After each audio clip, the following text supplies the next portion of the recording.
Hello, and welcome to The Silver Lining, the weekly geekly talk show where we discuss whatever number of geeky topics we feel like talking about for that week. In this case, the past 2 weeks, since I did not have a show last Friday. I need to go make a plate, so I'll be right back. Okay, Hawk Goggles. I am your host, Uncle Silver, a.k.a. Silver Greg, a.k.a. Greg, whatever you feel like calling me. Welcome to you, my co-host, the chat. I love having you guys here to get into whatever craziness happened. And we have some extra, well, not extra crazy. We're still gonna do just the basically the same number of topics, but I don't know. I feel like some wild topics came up, and I had trouble choosing exactly which ones I wanted to pick. So it's I don't know. I feel like the first topic right off the bat is gonna be one that kind of drives people crazy. But hello, Hawk Goggles, who stepped away. Hey, Torch, Ace Fox. I don't know. I'm streaming a little bit later. The show is a little bit later than usual. We usually do this at 3 p.m. Eastern. So today it's at 6 p.m. I had to get some work done to my car. I got a notification that something on my car, there was a recall. So I had to take it in to get the thing fixed. I don't know, something about steering column wires or something. So they had to fix that. It was free. It took, sucked 2 hours out of my life, but that 2 hours was kind of funny because I went to, hey, John Poncho and Rye. Where it is, I walked there's a Best Buy half a mile away, if even that. So I walked to Best Buy and I wanted to walk around. Whenever Christmas comes around, once Christmas is done, we still have family members that we get money from, and then I usually like to try and buy myself something, just a sort of a personal gift. One year I went to, I went to a retro video game store and just picked up a few things. Lady Foxheart, thank you so much for inviting me to the host club. Hey, Ziego, what's going on? And Lady Foxheart, hello. So I was trying to do something like that. So this year, what I was going to do, Ohio gozaimasu. What I wanted to do, well, even though it's afternoon or it's evening here, so that doesn't actually count. Konnichiwa. My inner weeb is showing. But I usually try and buy something for myself, and this year I definitely want to buy something for the stream setup. I want to adjust some stuff here. I bought a new monitor, so I have a gaming monitor here, which allowed me to turn everything around. But I was trying to decide late night stream.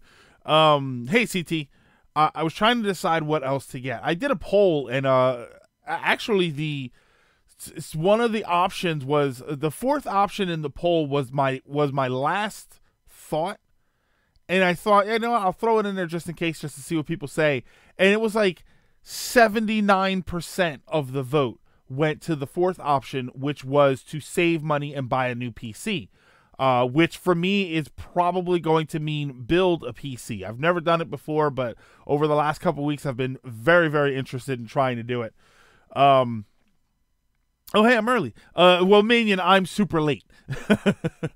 So I've been very interested in trying to do that.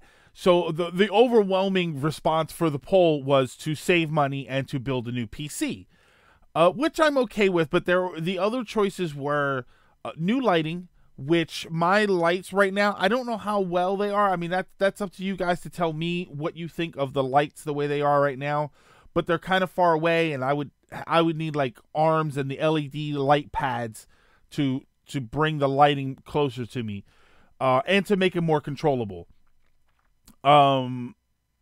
Monitor mounts was one of my other choices, which would allow me to reconfigure my layout a little bit better, because right now I have the standard monitor on a stand, which eats up desk space, which I don't have a lot of. So if I had a monitor mount that clamps to the back of my desk, I use the term very loosely because it's actually these two metal sort of stands they're basically legs, but it's these metal stands with wood that I have on top of it, like screwed to attached to it. So I want to do the monitor mounts. I forget what the last choice was.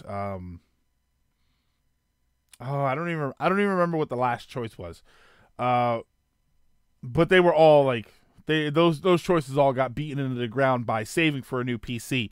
So I to be honest though, I didn't think that. I thought monitor mounts were like $100, $150. There's a good one out there for $30. So Stans, is that a JoJo reference? Hey, Wonder Bread, bruh. Shadow Zero, what's going on? Yeah, I didn't know that they were like $30. So I think I am going to get a monitor mount anyway, just to clear up some desk space. But I think after that, I'm going to wait and invest. I need to save up. It's going to end up being like $1,000. But so that's going to be saving up a lot. Unfortunately, that does eat up my surprise trip that I was hopefully going to have at the beginning of January, but now is not going to, just because I can't afford to kick out the money for the trip. And even if I could, I think I'd want to save it for a computer. We had a last minute idea that we were going to be able to go to MagFest. Unfortunately, it just like I said, it looks like it's just not going to be in the cards for us this year. Johnny's going, and Nora's going to be there, and there's some of their friends. But the plan was for myself and Mark were actually considering going down there, driving down there and staying there. But it's too much money, too close to the trip. So we're gonna have to, unfortunately, have to pass on it. But like I said, that's money that I'm actually, believe it or not, I am selling Mega Man X 2 and 3 tomorrow. I know. Believe me, I've mulled the decision over for a while, but I'm gonna sell those tomorrow. So that's money that's going in, waiting for the new PC. So I figure somewhere in $1,000 range. I know some people that work on computers, so there may be some parts of it that I may be able to get cheap. I actually have a GTX. A 980, like an old graphics card, which is fine for me. I don't game on. I don't plan on gaming on my PC because I don't like gaming on PCs. But I do want to stream and stuff, so I do want to invest in a higher price core. You know what I mean? Like an i7. They have, what is it? The i7 8700K or the Ryzen 7. What's the current? Oh, Sean, I'm just talking about what's going on for me right now.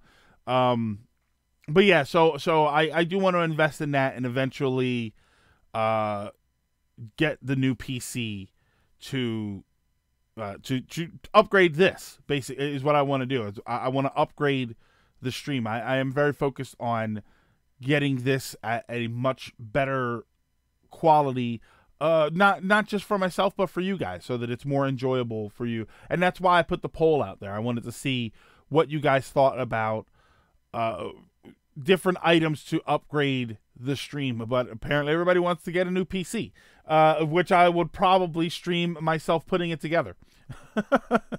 Oh, you know what the last thing was on the poll?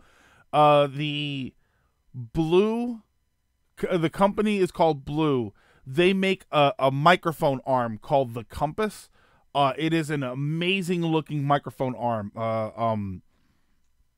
It's not like, it doesn't look like this where it's like the cheapo metal. It's like the heavy duty stainless steel, like the square tubing type. You know what I mean? Like a very, very excellent looking one with great reviews, and it's not a bad price. So I don't know. I'm interested in that. Yeah. They're talking about munchies. I'm here rambling. Just rambling about what's going on. You know how it is. I love to include you guys. What's this? And then mid-January, I'm going to a mini research opportunity. Okay, that's good then. What's worse, Cheeto dust on white pearl gaming controllers or strawberry jelly smudges on controller? TT, neither one of those problems should exist if you're a hardcore gamer. No, everybody knows you don't do that. I'm one step away from eating Doritos while I game with chopsticks, just so I could pick them up and not have to actually touch them. I've been saving up to build a semi-basic PC for months now, but money has needed to go to other places over time, so it's taking a lot longer than I would have hoped, but it should be finalized tomorrow. Oh, very nice. Yeah, my that's going to be my biggest problem, is that I'm going to have money here and there, and then something's going to happen, and I'm going to need to spend money on this, and I'm going to need to spend money on that. It's one of the reasons a lot of the time when I have projects that I want to do like that, what I'll do is I'll go out and I'll buy certain pieces ahead of time, because that kind of, I try to use that as motivation to say, okay, I already have some of it, so that's the motivation to keep going. Normally what ends up happening is I end up with a room full of half of everything. And Mountain Dew. See, Mountain Dew with a straw is a lot easier. I think I've decided to give up gaming. I had something happen the other night, and I just felt like I was wasting time. I'll play my retro games, of course, but that's like once a month. Well, I mean, Rocky Bear, bring that up in viewer topics, because I'm kind of interested in what happened there. But I do want to get into motivation to finish it and not have it just be a waste of money. Exactly. I do want to get into this first topic, because I thought about this topic, and I'm worried that this topic is going to cause a lot of separation. I love a nice spirited discussion, and I love different points of view, but I'm never really sure how people are going to handle it, just because of the focus of the subject. GameStop reported $486 million in losses or something. You know how I am. I try not to get too deep into any. I don't know how all that corporate stuff works, but they reported basically what is essentially $500 million in losses, and the discussion has been going on for a few years now that the writing is on the wall that GameStop is going away. That eventually the conglomerate that is GameStop won't be able to stand with the way the industry is moving right now. Lots of people are downloading games. More people are downloading games, I'm pretty sure, than ever before. It's just easier. There used to be things that made you not want to do it. It used to be expensive to go out and get a hard drive added to your system. It used to be unreliable to have these games, and then if something happens, you don't have them anymore. But a lot of these problems have been taken care of. Systems are coming with 1 terabyte hard drives, and it's easy to get bigger hard drives or more space. Even if you remove things from your system, the shop, the online store, remembers your purchases, so you can just re-download it. Obviously, there are the pluses that have always been there, which are if your area doesn't do a midnight release for a game, the only way to play it at midnight is to download the game, which is a very big positive for people, especially in very, very competitive scenes.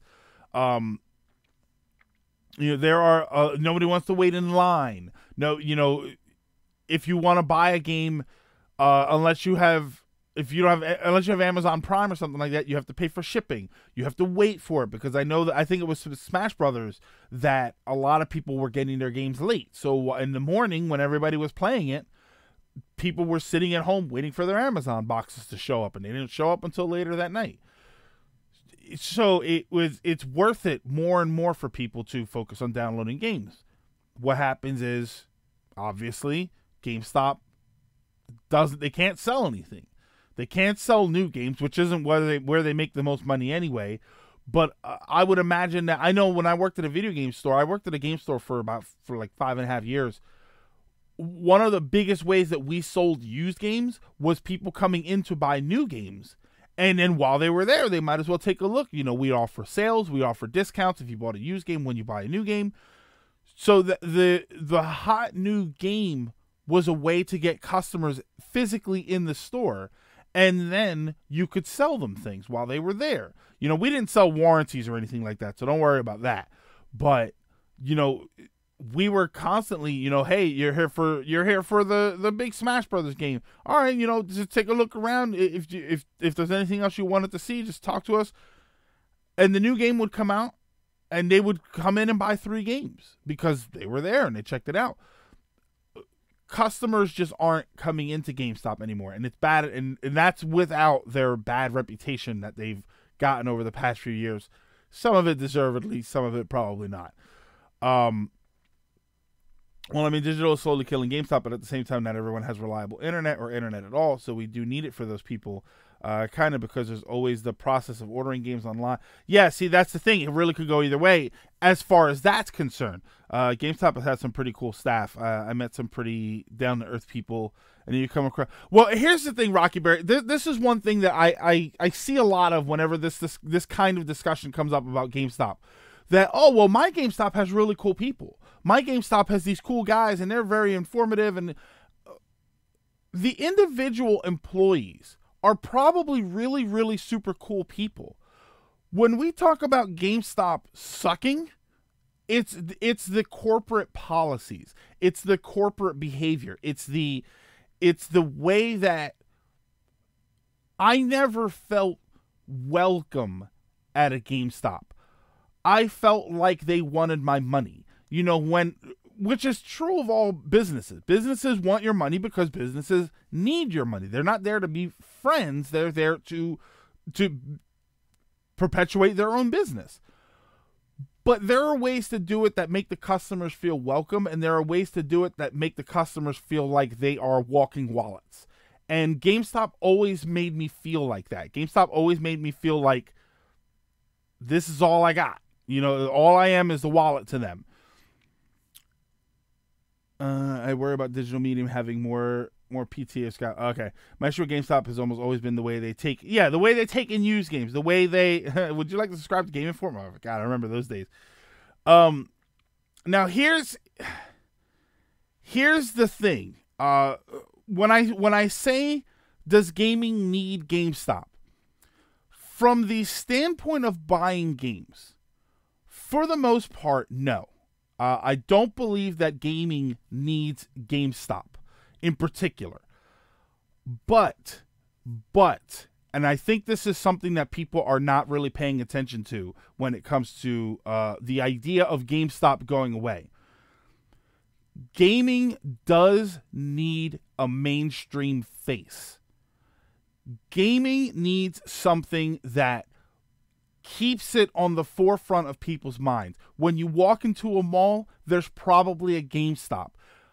People like us that are very, very hardcore in the know, that we read gaming reviews, we watch gaming videos, we you know what I mean? We track down information. We dig for information about games. We don't need that face as much. But the bulk of the people who walk into the mall and decide they want to shop for their kids, the bulk of the people who see the video game store and it reminds them of video games and it either gets them back into gaming or it keeps them in gaming, that is important. That is necessary. You need that in order to survive.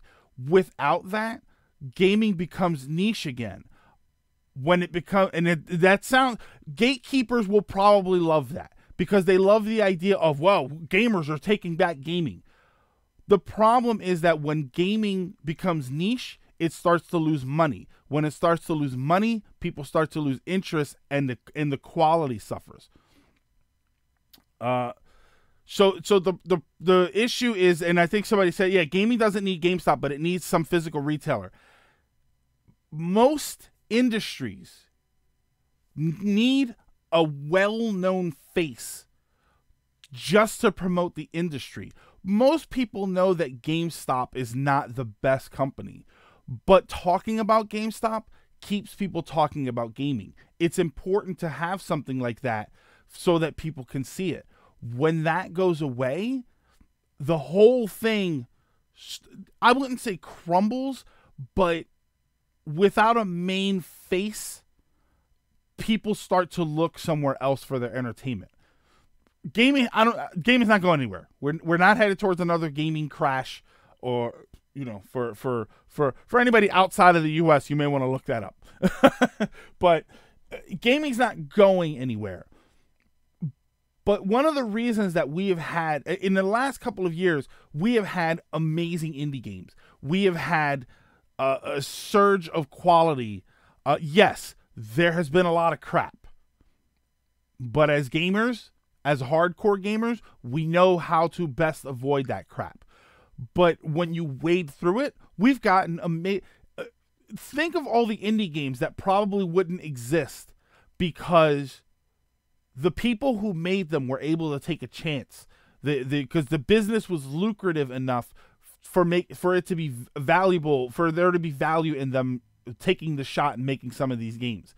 We would not have some of those games if the business was not going to provide them enough money anyway. And again, I say it all the time.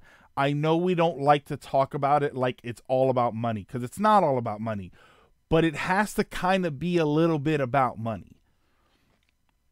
As long as, I say the same thing all the time, as long as the mortgage company wants me to pay them, as long as the bill companies want me to pay them, and as long as the food store wants me to pay them, I need to be concerned with money.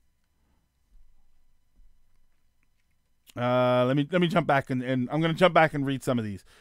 My take is that we need GameStop because, like restaurants or other shops, it entices customers to see their wares. Kid sees a hot dog, they want it. TNC Smash Ultimate, they want it. GameStops and other game stores are a part of mall lineup, individual stores. Plus, game stores are full of charm and new memories. Plus, those stores in cities with a small population will have much easier access to them. Yeah, I see game stores and mall candy shops and restaurants. We need them. If they're selling a used game for like $40, I expect $10 to $20 for my game. Yeah, Sean, that's like I said, there are business practices that are outrageous. But the individual stores are usually much, much better. I've had split experiences with GameStop with some cool staff. And yeah, there's also the would you like this and that as well. No? Are you sure? I wish I lived near mom and pop. Yeah, the only mom and pop retro store near me it's a little inconvenient. I've been there a couple times and they're really good. It's just, it is a little inconvenient. But they are also a retro game store. They don't have new inventory. GameStop employees is regular people working for a paycheck. It's the corporation themselves. That's skeevy. Their policies when it comes to returns, for example. Yeah, exactly. It's kind of crap. After you hit 4 clothing stores for women in an hour time span, it keeps moving. The problem, it keeps moving. GameStop sighting is refreshing. I have the luck to live in a major city, and there's a massive competition against GameStop due to the local scene. The problem is that the gaming scene doesn't exist everywhere. Yeah, so you need a corporation to move these stores out there. Dr. Gibbs, I'm interested to know what stores you have near you. Is it possible we could hit another gaming crash with all the microtransactions and DLC? I don't think so. I don't think we're headed towards another gaming crash. I think we will be headed towards a shift in game focus. I feel like you're just trying to make a case for Greg's Gaming Emporium. I had an idea for a video game store years ago called GB's, because my last name starts with a B. So it was going to be GB's, so like heebie-jeebies, but it was going to be game store / arcade, like a hangout place, but we sold games. So that was going to be sort of the big thing. It ended up not happening. Part of why we need physical retailers is because digital distribution for games. There are some excellent games like 5 years old that that are still $30 on digital, but you can find a used copy for $10. Yeah, that's Sean. I feel like if the physical media industry starts dying hard, I feel like the digital media will start making some drastic shifts in prices. Because, yeah, that is kind of a problem. I don't want to see GameStop go, as I like getting my games physically, but even then, ever since I discovered Best Buy, GCU, which gives me 20% off new games and even Amiibo. Yeah, I don't go to GameStop unless I have to. I like knowing there are places to get physical games, and the digital age kind of scares me. Oh. But I'm really conflicted on not wanting them to go. GameStop has to go eventually, like any other business. I don't doubt something will take over, and that's the question, and that's the thing. John Poncho is kind of the point that I'm trying to make here. I say GameStop because that's the big name right now. That's the only big name in specifically gaming related sales. But if there was what the real topic is, the idea of a face for video game, a mainstream face for video games. Take any industry, take any business, any hobby, really, because it really is a hobby. Take any hobby that doesn't have a mainstream face and think about how difficult it is to find something related to that. Model trains is one of the big ones that always pops into my brain for that. You know, I couldn't possibly tell you where to buy a model train around here, but I know model training is big. But if there was a big mainstream face for it, I guarantee you there'd be more people in it. And when more people got into it, the lucrative nature of the business means that more people would start to create for it, and the industry would grow. That's why it's necessary. I just wish GameStop was better at what they did. Maybe a company can learn from GameStop's mistakes and make more friendly atmosphere in their stores. The place that we used to work, I worked at a store called Game Gallery, and they were fantastic. I loved Game Gallery. I very much enjoyed it. We had some shifty managers, but they were good managers, owners, I should say. You know, but they were good guys. That's why one of the things I see when people talk about GameStop and how bad the management is, our owners they could be shisty when they needed to be, but ultimately they were very good. They were very good to us. They would stick up for us. Like if the customer came and basically started a fight with us for something, our one owner in particular, he was very quick to, okay, what happened? Assess the situation and look at them and tell them, okay, well, you're wrong. Tell the customer you're wrong. You first of all, you had no right to be yelling at our employee. Second of all, you are incorrect in what you're doing. Like it was nice to have a boss that wouldn't just throw you under the bus, and that was possible. It happened. But I hear at GameStop that kind of doesn't happen. And I worked for 3 years at I'll call them Bullseye. And our bosses, our managers were terrible. They were very quick to throw us under the bus whenever something happened. I usually buy my physical games instead of digital so that it seems plausible. Okay, to have something you can actually use. Sometimes digital tends to be rather risky. If the game doesn't fully download completely. Oh, see, Chaos. I never had a problem like downloading a game that didn't work. I grew up as a kid wanting things. Like I wanted the thing. The idea of paying for something that I don't get to touch is a little odd to me sometimes. So I like the idea. It's like books. I could have thousands and thousands of books on my tablet, but the idea of a library full of books is amazing to me. All old volume, like the old creaky long library, something from Castlevania Symphony of the Night. That's amazing to me. I see libraries with giant stacks, and I'm like in awe of it. And yeah, I could have every one of those books on a thumb drive this big. But it's not the same. There's something about having it, the physical connection that you make to it. We live that way, and and one thing that people don't want to realize is that we live that way. If you have a relationship with somebody, an actual like a romantic relationship, and you guys don't ever touch, you don't hold hands, you don't hug, you don't kiss, most people would say that there is something wrong in your relationship. There is a physical connection that is made. There's an emotional connection that is made when you make a physical connection. And that's what's important. And I get that from video games the same way people get it from books and the same way people get it from relationships. I mean, not that part. I don't love my games that much. Is disc replay a better option? I don't know. The customer's always wrong. Movie trading company, Vintage Stock is the best competitor to GameStop here. But there are a lot of small independent-owned little stores. Also, I live in GameStop's backyard, so it's not viewed in positive light. Really? Okay.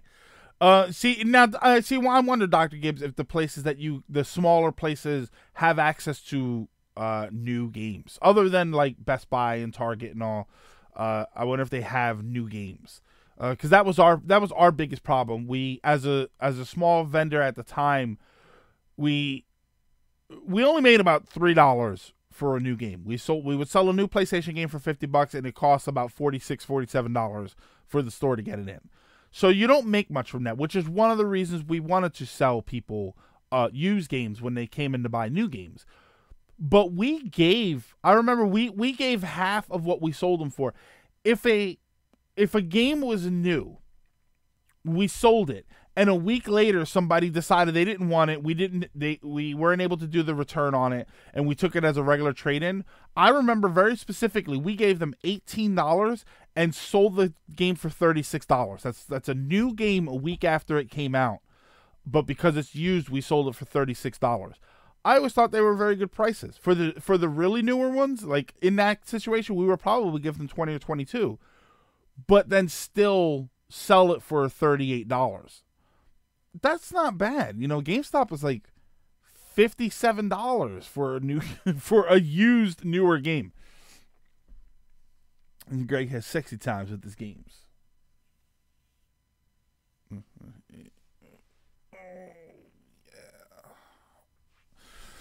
Let's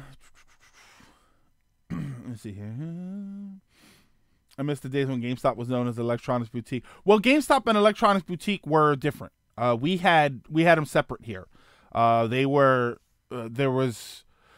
had at one point GameStop, EB, Software Etc., and FuncoLand, and Game Gallery, which that was all within a mile of where I worked when I worked at Game Gallery. That was all within a mile. Yeah, apparently EB Games is still a thing. I think they are called EB Games still, though. When I was a youngin', they were called Electronics Boutique, but I think they dropped the boutique because it sounded snobby, which it did. Game Craze. Oh yeah, but Hollywood Video was a better store than GameStop in my opinion, and even back then, people were complaining about how bad GameStop can be. So I'm wondering why it is that Game Craze closed down and GameStop stayed open. I would love to know if GameStop bought them or did something. Well, Hollywood Video's closed. I think Hollywood Video closed down and went away. So that would have taken Game Craze with it. I'd rather have physical copies of games because, like books, there are a primary source. But I will say I downloaded Disgaea 3 and 4 for my Vita because I know I was going to find them in stores. Yeah, it's always nice to have the option. Physical copies are great, but having the option of downloading games is also great because they're always available to you. Hold on, what was that? If you buy something digitally, you do own it. You can't play it on any. Yeah, Rocky. Yeah, when you buy a digital game, it is on your system. It is yours to keep playing.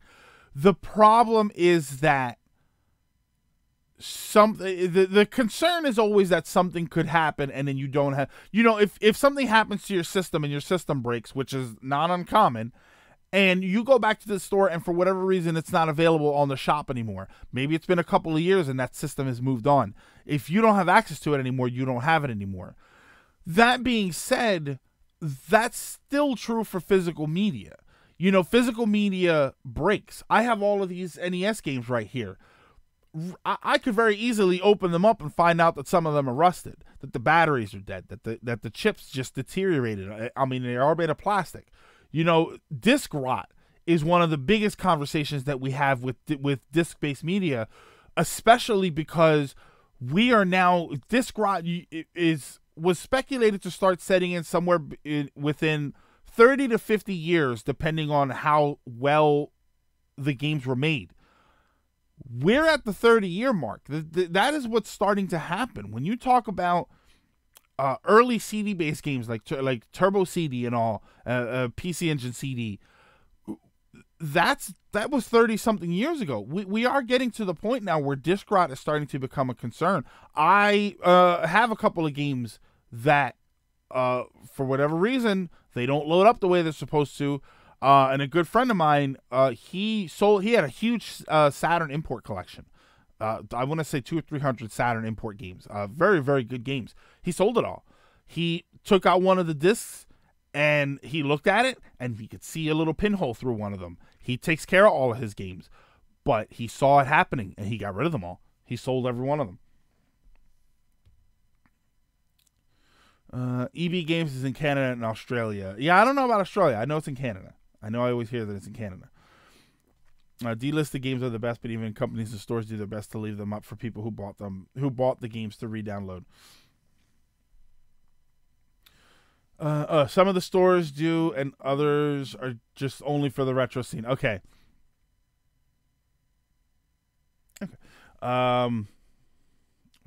Movie trading company Vintage Stock is notable for not just getting new games, but also for renting them out along with retro games. We did that too. GameStop, Game Gallery actually did that too. And also give the customer the option to buy the games for a reduced price, which isn't something you see a lot these days. Yeah, Dr. Gibbs, we used to, whenever we got a new game, assuming we got more than one copy, we made a rental game out of it. And what we would do is you could rent it for you could rent the game for up to 7 days. If you decided that you wanted to buy the game, return the copy that we rented out to you. We would knock off up to 3 days worth of rental and then sell you the game brand new. So if you had it for 4 days, you would only pay for 1 night of rental and the full game price. We'd give you a new game, and then the game that you rented is still the rental copy. Yeah, we used to do that. I loved that. Why can't we rummage through garbage for free games? Rye, I've done it.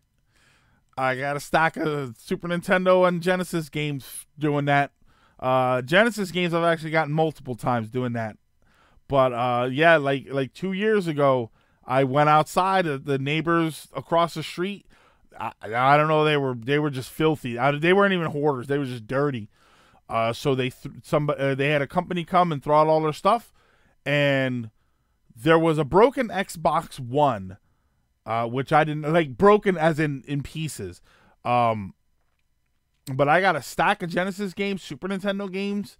Most of them I had. Most of the Super Nintendo games I had, but I cleaned them up, made it so they don't stink, and traded those off. They were great.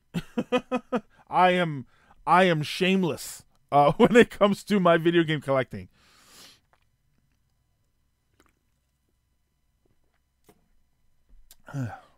But yeah, I ultimately think that gaming, switching gears to wrap up the topic here, gaming needs a mainstream face.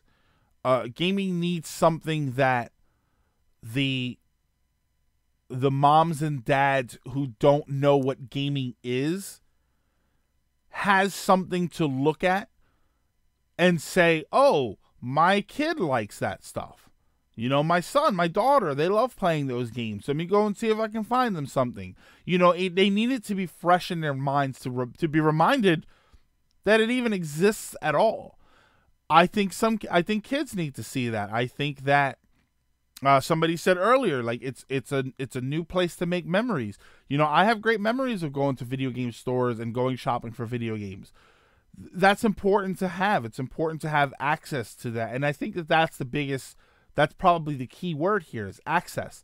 And having a mainstream face, even a negatively viewed face like GameStop, is important to make people stand up and keep looking at this industry.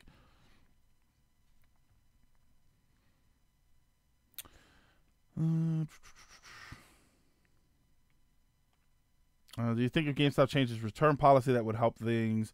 I think Ace Fox. I think there are more policies that need to be changed. I think at this point they would need an entire revamp of both of their physical stores and their policies overall. PewDiePie should not be the face. Yeah. I don't like that word, but there it is. To be clear, I like the word a-holes. It's the other word. Yeah, that's good. But yeah. So that's basically my topic for my. That's okay, bro. That's basically my thoughts on that. I know that. Unfortunately, I apologize if the title was a little bit clickbaity. That's one of those things that there's really no way to discuss about it, because I thought about saying like the importance of GameStop, and people are going to come in and just it's not important at all. Like GameStop is not important, but a mainstream face for video games is important. And at this point, the $500 million loss, people want to say, well, that's what they get, Oh, they'll probably get $1.83 for their stocks or something like that. And it's all fun and good to make those jokes. I know I've made them myself. But if the company falls apart and there's nobody there to pick up the pieces and take up the mantle of video game retailer, that's a problem. That's something that could end up being kind of bad for the industry. Alrighty. Alrighty, for the next topic. Have you guys played Smash Brothers? Switching gears, have you guys played Smash Brothers? How are you enjoying it? It's been 1 week since you looked at me. No. Whee. But yeah, I wanted to know how you guys were doing. What happened with GameStop? And Smash Brothers, yeah, I wanted to know what you guys thought of it. What your experience has been with it. To be honest, I'm loving it very much. I loved Smash 4 on the Wii U. That was my first Smash Brothers, so I don't have the Melee nostalgia that everybody has. I don't want to Switch, and I'm feeling kind of ambivalent towards it. Sean, I suspect that something eventually will come out that makes you want a Switch. It is an amazing system. I do think that it's a great system. Yes, it's not as powerful as the PS4 or the Xbox One, but it doesn't need to be. The kind of games that I like to play generally don't require ultra high setting. You know what I mean? Like, I do think here's my one failing with the Switch. I do think that all video game systems now should be very easily capable of 60 frames per second. That's probably my biggest failing with the Switch, is that I believe some games do run at 60 frames per second, but the system, like, not every game can do it. And I think every game should be able to do it. Yes, there are going to be points where the game falters and hiccups, but ultimately I think games should be striving to run at 60 frames per second. So if I had to put a failing on the Switch for anything, it's going to be for that. But apparently there are rumors of a Switch Pro coming out. So we'll see what happens. I'll be honest with you. I don't have my Switch right here. I'll be honest with you. The Switch is about this thick. I want to say half an inch. Call it an inch, just for the Joy-Cons to stick out a little bit. It's just at its thickest, it's probably about an inch thick. I would be more than happy with another half inch of thickness, and you add more power to it. I'd be totally fine with it. I don't think the Switch is heavy. I think the Wii U gamepad was heavier and bigger. It was definitely bigger, and I still was comfortable holding on to that. I was probably not comfortable putting it in a bag and taking it everywhere. But I would have, because I did like the Wii U gamepad. I just hated that it was treated like a gimmick and you were forced to use it for everything. I'm enjoying it, except the brutal crumb stomping that Isabel handed me more than a few times. It depends on the game, but I'm not an FPS hand. Yeah, so that's my biggest failing with that, with the Switch itself. But it's a great system, so I would imagine that at some point it's just a matter of a game coming out for it that you really, really want to see. I'm a little surprised that Mario Kart 8 hasn't drawn a lot of people in, or as many as I thought, even though the damn thing has sold like 6 million units in Japan now. Yeah, it's been out for almost 2 years. Before the 2-year mark, the Switch is going to outsell the PS4's lifetime in Japan. I don't know the U.S. I don't think they've released the U.S. numbers yet.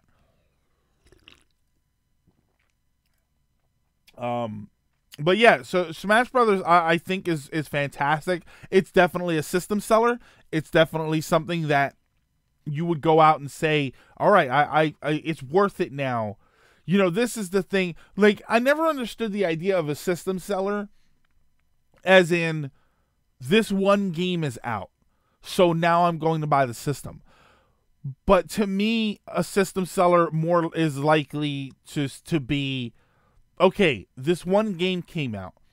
Now, in addition to the other games that I was kind of interested in, now this is the one that pushes it over and it's more worth it. You know, because if you go out and buy a Switch right now and you buy Smash Brothers with it, someone could say, oh, you bought a Switch for Smash Brothers. No, you bought a Switch because Smash Brothers just came out, but Mario Kart 8 has also been on the system. Breath of the Wild is also on the system. Mario Odyssey's on the system. You know what I mean? This is the straw that sent the camel to the store because it didn't break the camel's back to go and get a Switch. I literally just can't afford the upfront cost. If I could pay it off in installments, I would have the system already. Sean, I'm sure there's somewhere that does it. Here you go, Sean. Why don't you give me your bank account info, and I'll change your password, and then I will only give you the password when there's enough money in your account to go and buy a Switch and Smash Brothers. There you go. Everybody, Sean needs your help to get a Switch. All he needs is your 16-digit credit card information, the expiration month and year, and the 3-digit code on the back. Not my local Walmart. Walmart has layaway. Your local Walmart doesn't have layaway? I'm surprised at how popular Smash got. I knew people were excited for it, but it surpassed Fortnite on Twitch at one point. Yeah, that's definitely not a surprise at all. See, the thing with Fortnite is, and let's be clear here, I am not a Fortnite basher. I play Fortnite. I am still surprised at how popular it is, but I do like the game. But Fortnite's thing is one versus 99. You know, it's obviously the battle royale system. So it's fun to watch. But I think with Smash Brothers, it's very easy for everybody to make personal tournaments, to make smaller, more intimate settings. I hate it's always weird using that word, but it's kind of the accurate word. You know, more intimate settings where everybody can talk to each other and hang out. I mean, we did it here. We did it here yesterday. Yeah, yesterday. I had a room set up. We had 8 people in the room, 4 people fight at a time. We had the bottom 2 drop out. I'm going to actually change that to the top 2. We'll go back into the line. My biggest thing is that I wish that the lobbies held more people. I would love for the lobby to hold 16 people and then everybody wait. The problem, of course, with that is that now everybody's waiting longer. You know, when I would lose, we were playing on stream. When I would lose, the stream was now we were watching the other people in the room play, which is not bad, but some people don't want to do that. There's already a patch coming out.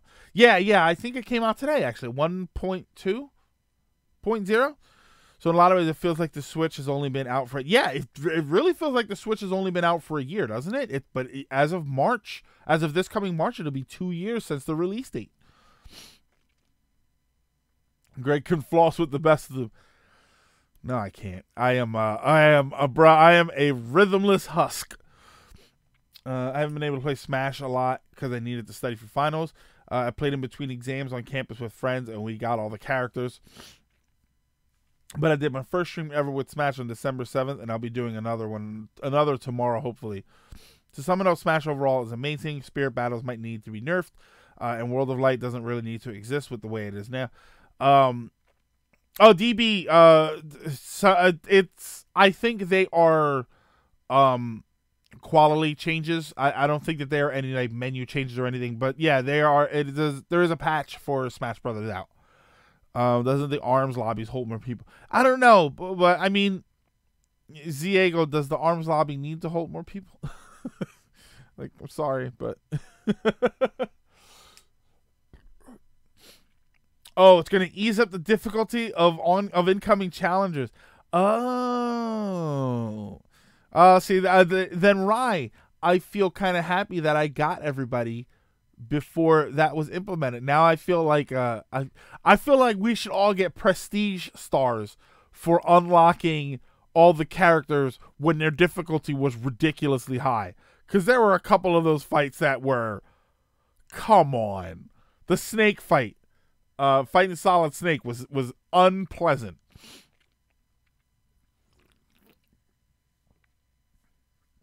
Yeah, I mean, some of the fights in the World of Light, no spoilers for the World of Light, by the way. I personally am still playing it, and I know some other people are playing it in the chat. So no spoilers for that. But I know some of those fights are ridiculous.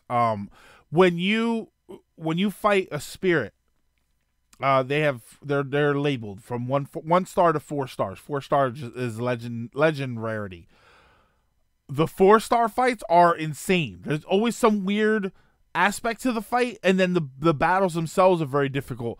They are insane. Oh, okay. I was curious as to what that was.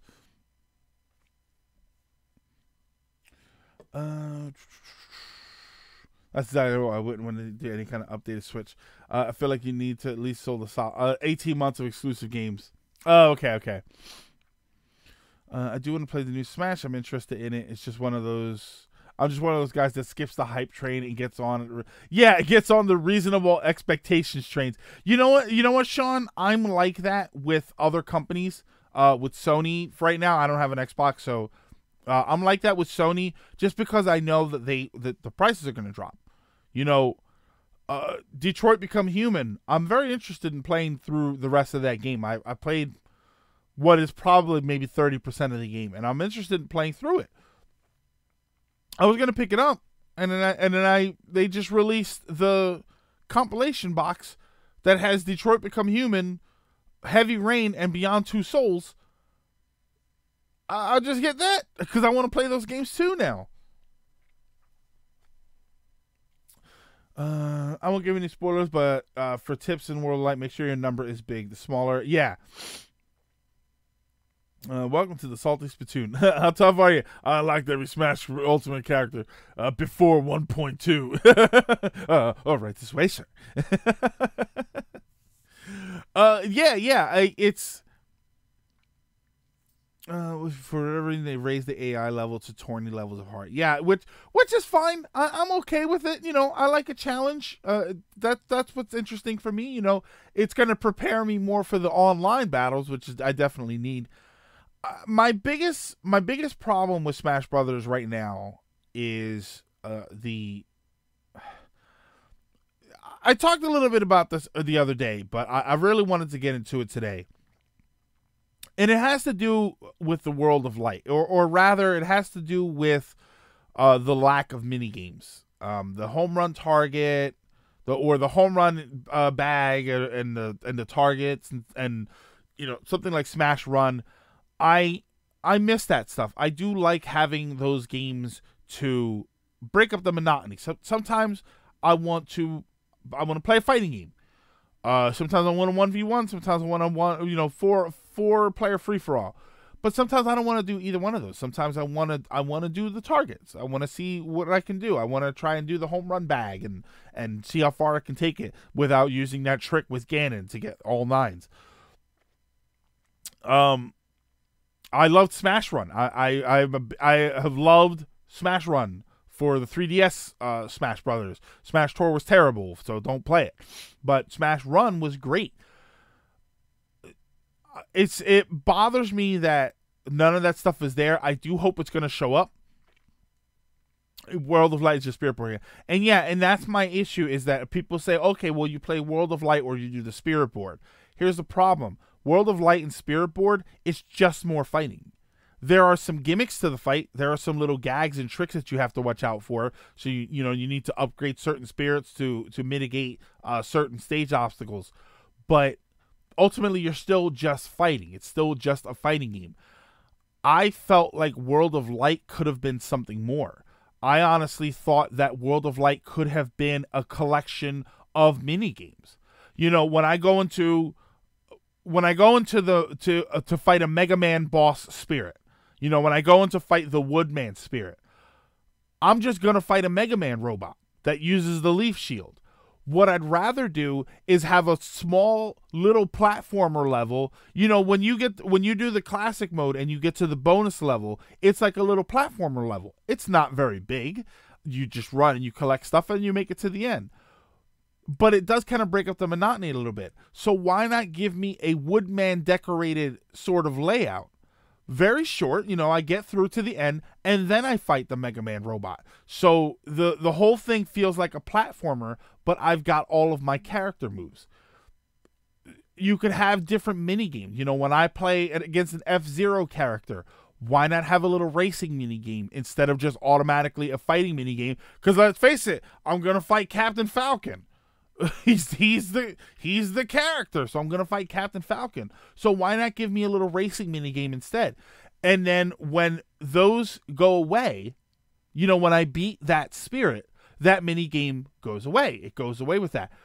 When I beat World of Light, it unlocks the mini game menu, and then I can play all of those mini games. That is incentive more so than ever for me to play World of Light. Because now I want to unlock these mini games.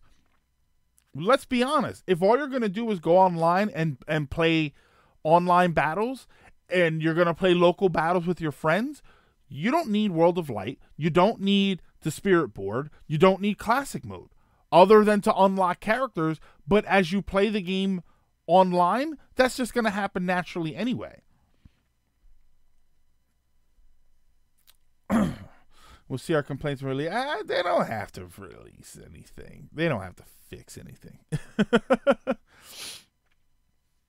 That's my little rant for that. But yeah, people have asked me like what I think of the World of Light, and it's fine for what it is, but given how uncreative the entire thing is, it's way too long. Ow, I think my jaw just cracked. It's a bit too long, considering that it's just fighting. And here's the weird thing, and I don't know that this is a spoiler really. I have fought multiple spirits, the same. I'm pretty sure I fought Woodman twice, the Woodman spirit. Is that just me? Isn't it like 40 hours? Yeah, it's, some people are saying 30, 40 hours is what they beat it in. I think I'm up to 7. But I fought a couple of spirits that I had already fought. You're telling me in this 30, 40 hour experience, I'm going to you have to double up spirits for me to fight? Considering that Spirit Board has spirits that are not in World of Light mode, it just seems a little weird to me. Like, I don't know. I think that World of Light is fine,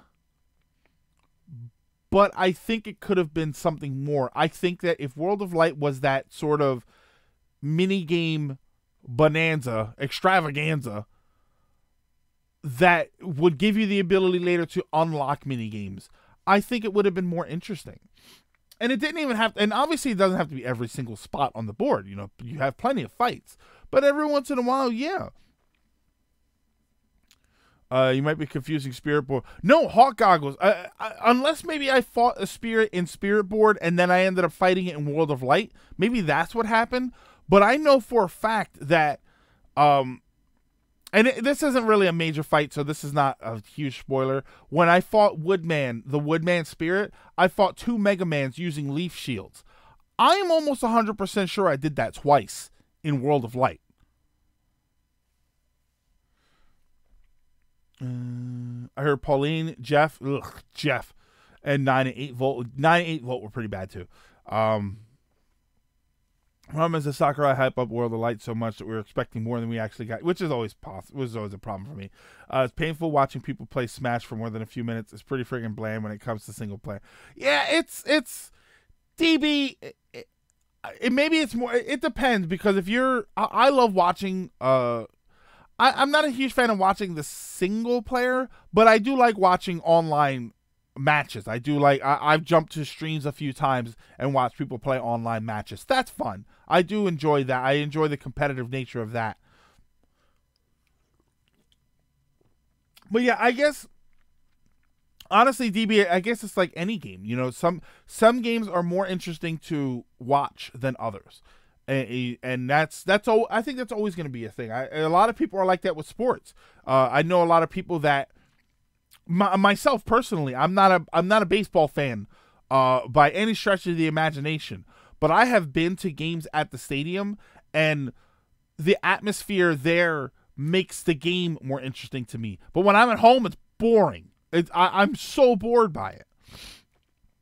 You know, I watch Fortnite streams, and because I'm always looking for tactics to learn, but sometimes I can't watch it, and then sometimes I'm thoroughly involved in what I'm seeing, especially with when you watch the high level players like Cypher, PK, and Nick Merckx. When I watch them play, I'm enthralled by what's happening, and the fact that I don't have the finger dexterity to do it, even though they're playing on mouse and keyboard and I'm on controller. So few characters and so many spirits, is bound to be repeat fights. Yeah, see, Diego, here's the problem though. There are spirits in the Spirit Board that aren't in World of Light. That's why they said you have to play Spirit Board sometimes, because there will be spirit. So why not just have them all accessible in World of Light? I don't know. That's just me. Yeah, World of Light had way too much hype for what it ultimately delivered. Ultimate. I have to agree with that. I do. I really have to agree with that. Cutscenes are brief but very high quality, to me at least. Yeah, they're high quality. How dare you insult Woodman like that? He's such an important character in the world. Like, he did that thing one time, right? Honestly, hockey too better. Yeah, DB, hockey's one of the sports that I can actually watch on TV. Hockey is probably the only sport that I can be invested in the game and not have any interest in either one of the teams. I can't. If I have to watch a baseball game for whatever reason, I have zero interest whatsoever unless it's the Phillies, and even then I'm only slightly more interested. Same thing with the Eagles, same thing with not even the 76ers, because I think basketball's the most boring sport on television. But when it comes to hockey, I can watch a game and it doesn't matter who's playing, and I'm like, okay, this looks kind of cool. Soccer is honestly better on TV to me, though. Even though I can't. Soccer, I can't. I understand why people can, but I can't. Honestly, don't only watch sports. The only time I think is the Super Bowl, and that's mainly for the commercials. Lady Fox said that's not even necessary anymore, because some of the most higher tier commercials are online a week before the Super Bowl airs. Hey, Aqua Sakura. Looks like I missed that. No, Aquas, we got plenty more interesting topics. Even more boring than golf. Yeah, no, okay, so here's my little side rant before we move topics. I like golf more than I like baseball, only because in golf, what they used to do a long time ago was you would see the guy take the swing, and then they would kind of like, there was filler. There was a whole bunch of filler before he went into to go hit the ball again. Now they have a camera at every hole, and they cut to all the different. So you see the guy swing, and it's amazing, or he flubbed it into the bushes, and then it just cuts right to the next person. And I always think that that's kind of interesting. Basketball, I just think, is a 48-minute game that's 46 minutes too long. I must be the only. No, yeah, John, I like watching it. I like that. I like watching tennis. I don't know why. I like watching tennis, and not even female tennis, like male tennis. I mean, female tennis too.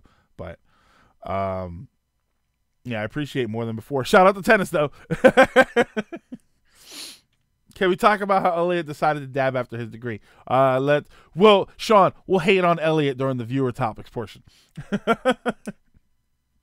All right.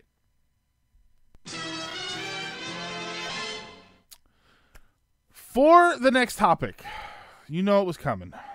We're going to jump topics here. And you know it was coming. Let's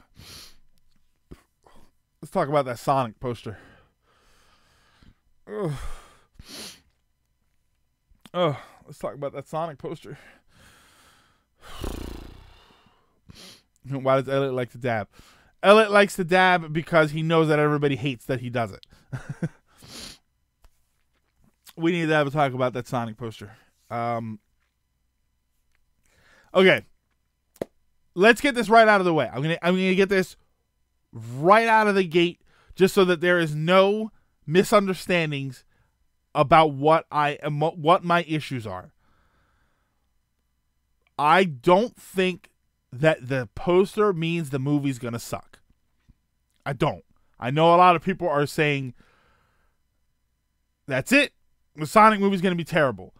Okay, all you saw was a poster. That's all. If you saw a similar poster to Pikachu looking kind of similar, you would think, what the hell's going on?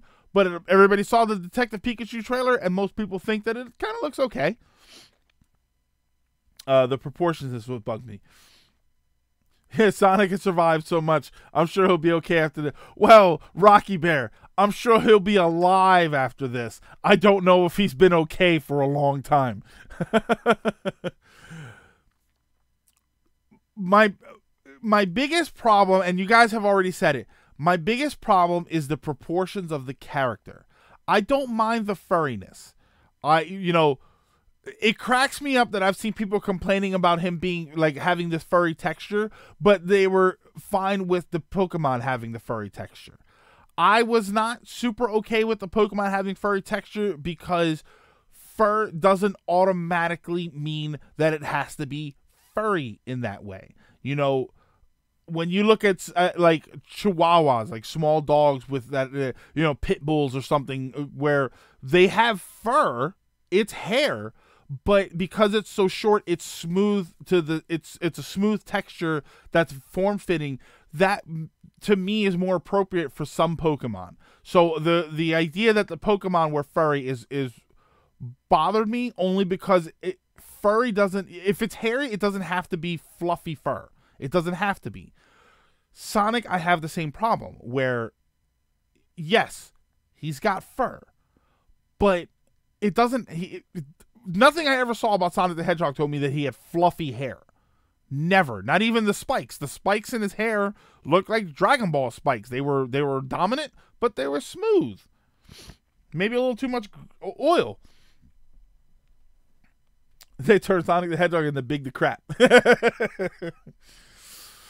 To be fair, though, at least the Pokemon and Detective Pikachu look like Pokemon, Sonic. Yeah, and that's the biggest problem. That's the biggest problem, is that the proportions of the character don't work. I don't know why he doesn't have socks on. I don't know what the problem is with him against socks. And if anybody says anything like, oh, well, socks are probably uncomfortable with fur on his feet. Well, I'm sure shoes are uncomfortable with fur on his feet. So put some damn socks on. One of the complaints I've seen is the arms. It's the face and proportions. One of the problems that I've seen is the arms, where people are saying that the arms are blue. Which was a change that was already done. And Sonic Boom, I think, was one of the first times I had seen where they made his arms blue instead of the yellow, because they're normally that sort of yellowish, brownish color, the same color as his stomach. I like that change because I never really understood exactly why his arms were the same color as his stomach. I never really got that, especially since there was separation, because it came up to here, and then it was blue, and then it was his arms that were that same stomach color. So the fact that they're blue makes more sense to me. I think that that's more appropriate. Yeah, the problem is just the dimensions. That he looks like a guy who runs for fun, but likes to wear a Sonic mascot head while he does it. That's exactly what it looks like to me. It was so his arms could stand out from his sprite in a 16-bit. Okay, that actually makes sense. That makes perfect sense. It's very Varia suit from Metroid, where they had to make a physical change in order for the character to be noticeable in some way. That makes perfect sense. It doesn't make sense anymore. It's not necessary anymore. So the fact that it changed to the blue arms, I'm totally okay with. Considering Sonic has had some weird storylines, you wonder what his story is. Yeah, and that's the thing. He looks like a guy cosplaying as Sonic in Sonic 06. Yeah, what was the Sonic Man? Is that what people were saying? I'm not familiar with that reference, but a lot of people were saying Sonic Man. But yeah, I honestly thought that, and okay, this is my main problem with it. This is the real issue. That this is a good description of Sonic's movie design. This is my main problem with the Sonic design, because let's face it, the movie could come out, the movie could be amazing, and we could be willing to look past it. It happens, but the right off the bat, what we have seen, what that poster indicates, assuming that's how the character ends up looking in the final cut, what we have seen evidence of is that the movie studio has decided that what already exists isn't good enough, and they're going to tamper with it. That is a point of concern. If Sonic looked exactly the same, if the character model was similar, if they went for a full 3D animation style look instead of a 3D live action integration, because that's pretty much what it's going to be, it would have been more promising. But right off the bat, we see that they are going for this pseudo-realistic look, so they want to give these pseudo-realistic proportions. But I'm having trouble reconciling the word realistic with a blue 4.5-foot hedgehog that runs at the speed of sound. You're causing me physical pain when you're telling me that I'm supposed to reconcile those two things together. It doesn't work, and it shouldn't have to work. I mean, Sonic's muzzle is the same color as his stomach. Yeah, you know. See, I figure his stomach is because he loves chili dogs, so when he eats them, he does this. And then his face is also hairless because sometimes he thinks, man, I could love a chili dog. And he does it so much, he rubs the hair off his face. Sonic, the Sonic poster fan art destroy. Oh. Wait until they put out the images where full image of Sonic. I'm curious if they're going to change his character model. I think it's a matter of how much of the movie is already done for them to decide whether or not they're going to change his character model.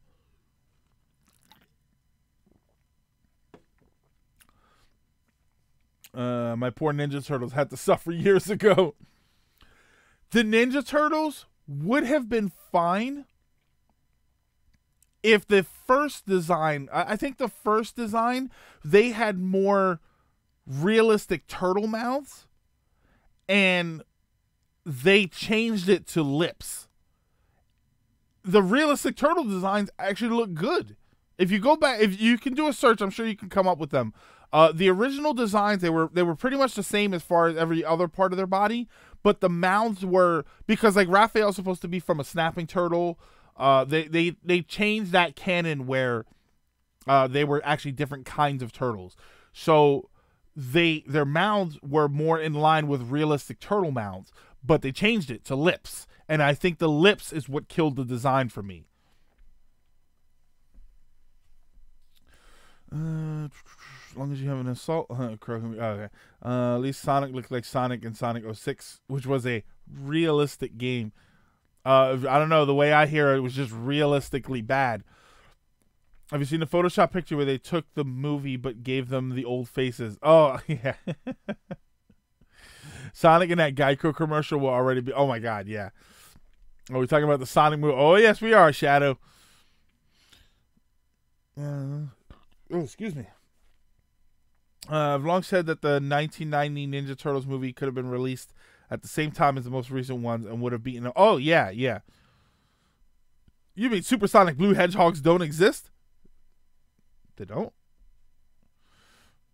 The movie poster looks like the backstory they want to go with is a science experiment gone wrong where the DNA of an actual real world hedgehog mixed with a human. That's Minion. That sounds too possible. that just sounds way too plausible. Apparently Sega wasn't entirely on board with Sonic's design in the movie either. And apparently the reason they changed his design in the movies was because they thought his iconic design didn't mesh well with real life. So they changed it knowing that they were... See, and that's my problem. Is like, well, why did you go... Why are you so intent on merging him with real life? And I wonder if... Because Sonic X, the Sonic X cartoon, that was set in a... Like, he was from another dimension or something, and it was set in a more realistic world. Wasn't there something like that? Or did humans exist in that world? I don't remember the exact situation, because that was basically merged with people, but obviously the whole show was animated. I wonder if that's what they're trying to do, and maybe they're going to end up using this Sonic X kind of story. You hardcore Sonic fans who know the comics and everything are probably trying to punch me through the screen right now. But yeah, I feel like that's what they're trying to do.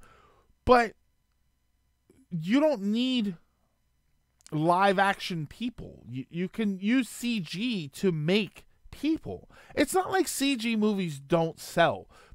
I know everybody bashes the Despicable Me movies, but I love the first two Despicable Me movies. The third one was blah, and the Minions was... I didn't even watch it.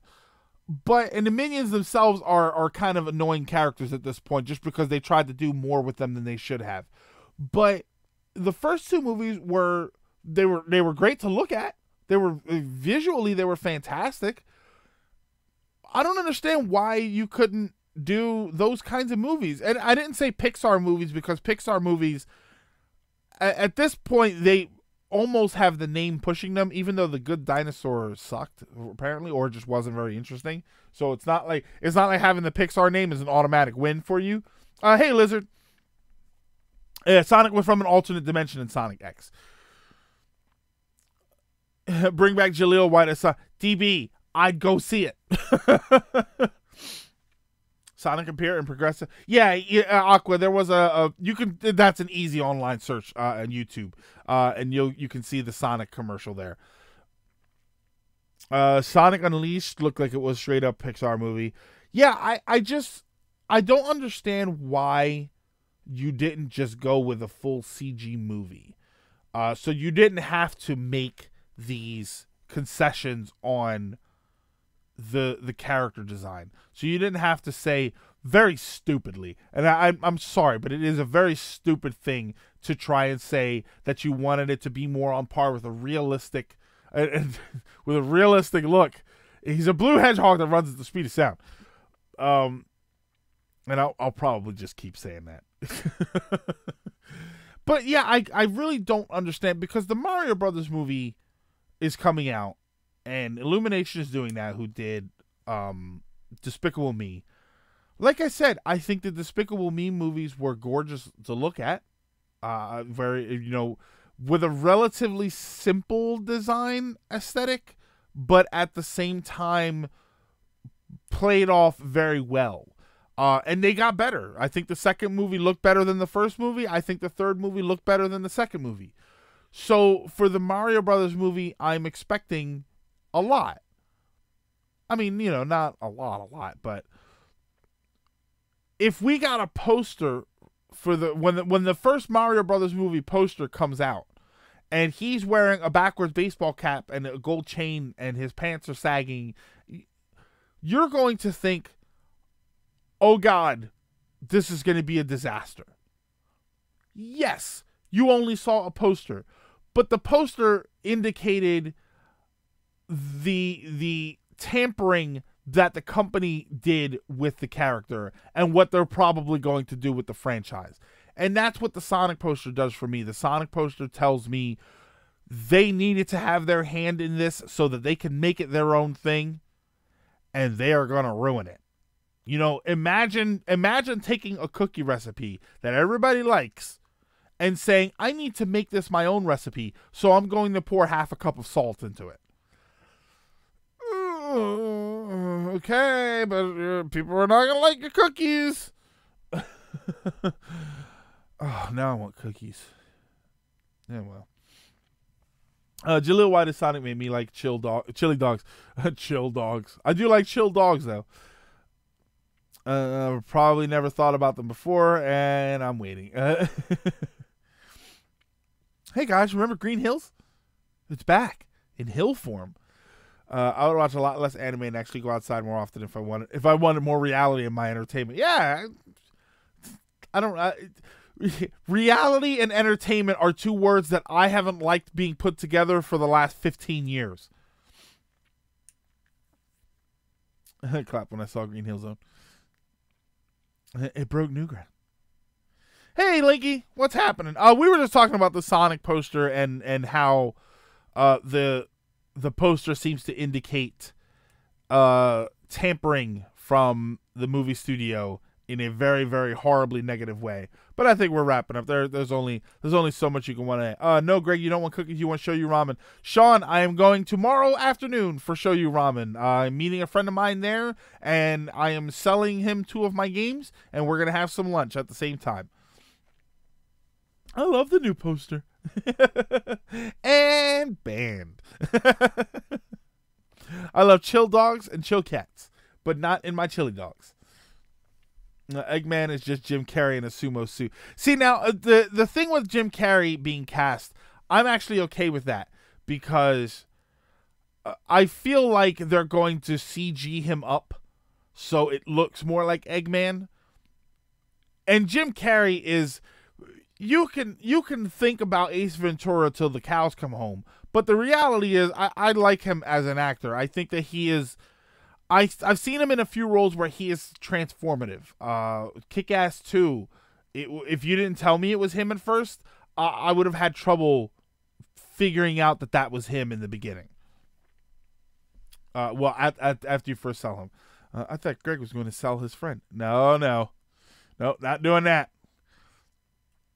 Hollywood is in the midst of an innovation drought. Well, their innovative movies that they have now are the kinds of movies that run for Oscar nominations, and I have no interest in most of those movies. Actually, the town is called Green Hills. Yeah, which I'm fine with. I like the Green Hill reference. That's okay. Hollywood has a bias. Yeah, that is Lizard. That's very true. That Hollywood has a bias against animation for Western studios, and I think a lot of other companies too, a lot of other places too. There's still this stigma that if it's animated, it's probably for kids, and that's going to take a lot to get rid of. And when I say a lot, I don't just mean a lot of work. Unfortunately, I do mean a lot of money also. It is going to take some risky ventures into high quality animation made for grown-ups. Rated R animated movies. that's what it's going to take for people to turn around and say, okay, well, just because it's animated, that doesn't mean it's for kids. So I need to research these movies a little bit more. And then when people do start to research them, they'll realize, okay, so there is more stuff for that. The issue there, of course, is that if the movies don't sell, which they won't at the beginning, you're going to lose a lot of money because animation isn't cheap. A lot of people want to believe that animation is cheaper than hiring actors, but it's not.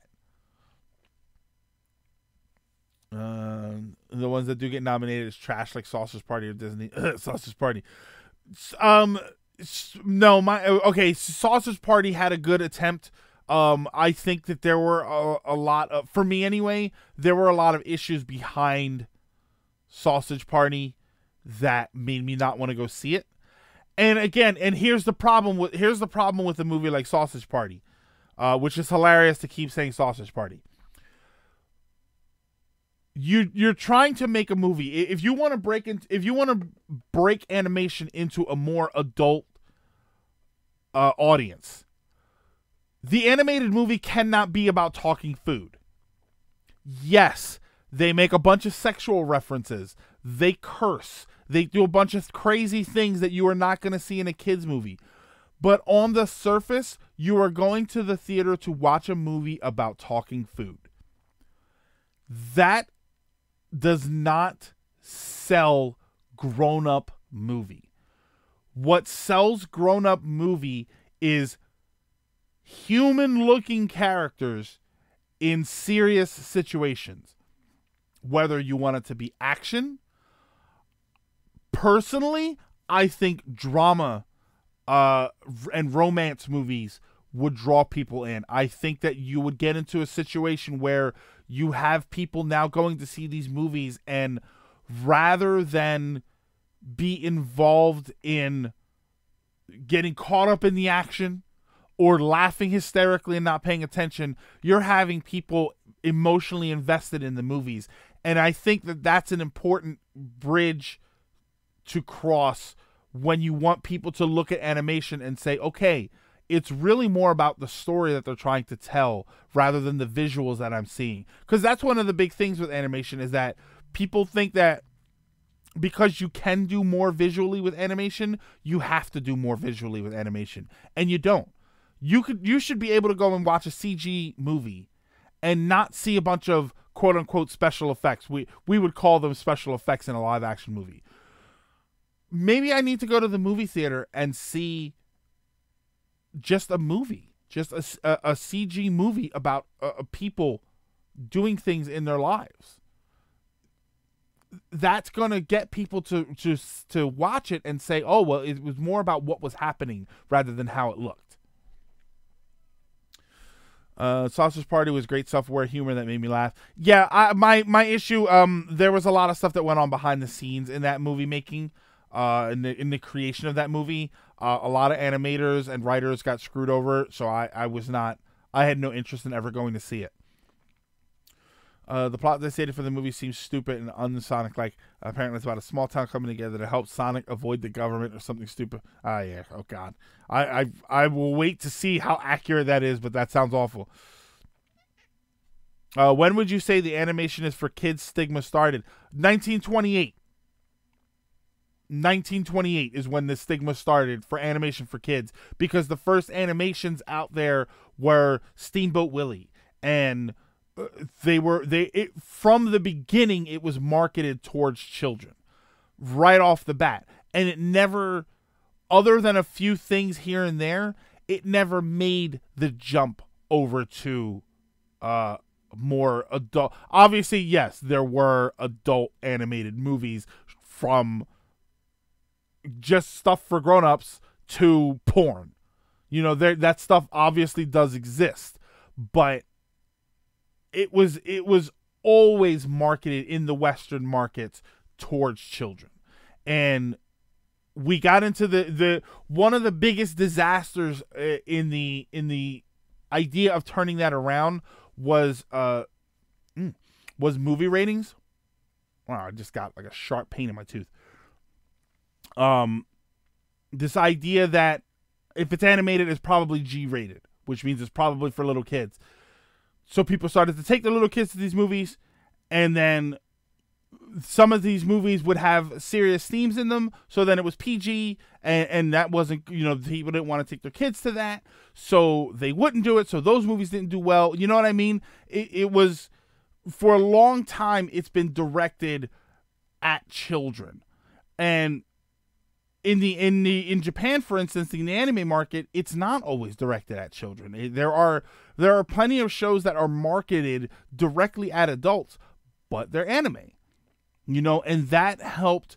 And then even with the kids shows, when anime was on the rise, when animation was probably, I guess, technically before it was even officially called anime, when that was on the rise, you had kids programs, but you also had shows that had more adult themes.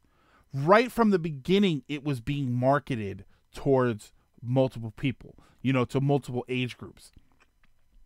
In the US, it was always just kids. It was always marketed towards kids. Fritz the Cat and the Wizard comes to mind. Terminator 2 and Predator 2 are R-rated movies. And not only were parents taking their kids, we got to...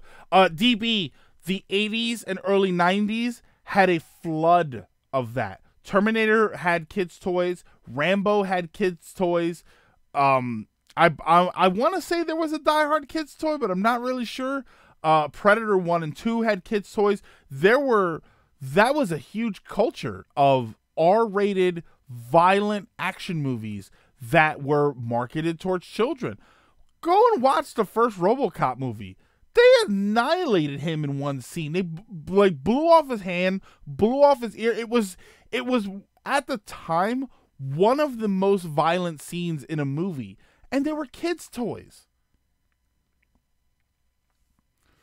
And at the head out soon, are we close to viewer topics? Truth be told, we had one more topic. I did want to talk about something else. No, okay, there are a couple from before Steamboat Willie came out. The Steamboat animation being childish started with Disney and became really powerful in the 40s and 50s when they used cartoons to entertain children and as propaganda. Oh yeah, absolutely. The propaganda videos are amazing. Some of the stuff that I've seen is phenomenally horrible. I remember when Mortal Kombat got a kids show. Yeah, that was weird. Yeah, I don't know. I am less hopeful than I was, but I'm not going to reserve final judgment for the Sonic movie, honestly, until I see it. Until I see the movie.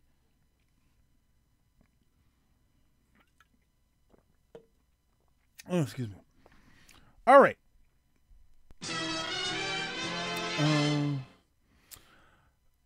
For the next topic, you know what? I had another topic that I wanted to discuss, which was the Switch Online store name change. I'm not too concerned with that. It only brought up a very interesting issue for me. The name change. They're filing a lawsuit and against somebody, and they specifically cited in the filing for the lawsuit the Nintendo Switch Online shop, formerly the Nintendo eShop. And I found it kind of interesting, but I do want to skip that topic for now. We can probably discuss that at one point during the week on one of the streams. But for right now, I wanted to do viewer topics. So if you guys had anything that you wanted to talk about, if you wanted to ask, not the Switch Online store. We'll talk about that another time. But yeah, if you guys had any questions, any issues that you wanted to bring up, I know Rocky Bear had something that he wanted to discuss. See what happens. I think animation would get a better rap if it had more high-profile actors. Yeah, DB, I think so too. I think that there is. See, and here's the thing, DB. Ellen DeGeneres was Dory. Very famously was Dory in Finding Nemo, and that drew a lot of attention to the movie.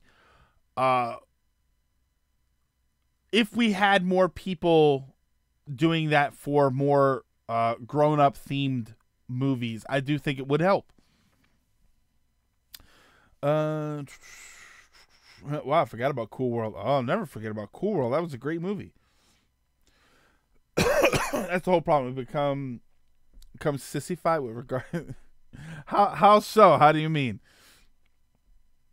It needs to be a much bigger pool of good voice actors. Sean, I think there's actually a huge pool of voice actors. I think that a lot of celebrities do voices that you don't even realize. I mean, I to this day was still blown away the first time I found out that I think I got a cavity and I think it's starting to like stab at my face.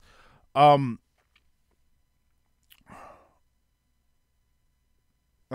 I can't think about anything else but this. But yeah, I was still blown away when I found out that Joker, Mark Hamill, when Mark Hamill was the voice of the Joker, a show that I had been watching for years at that time, and I had no idea. I think a lot of the time you see names and you don't realize the people that they are. Time to go to time to find a dentist. I have a few things, Uncle, but I wanted to ask you beforehand because it's only been a week since Smash. Yeah, Lizard, I don't want to talk about anything about Smash that's spoilery.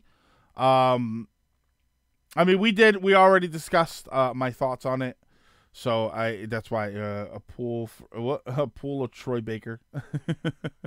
Yeah, and I think that I don't think that more high-profile celebrities should be doing voices.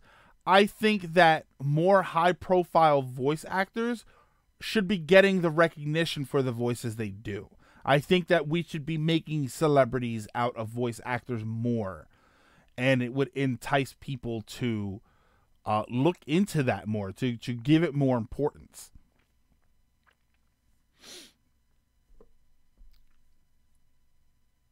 Yeah, I think that there are a lot of very, very talented voice actors that we know.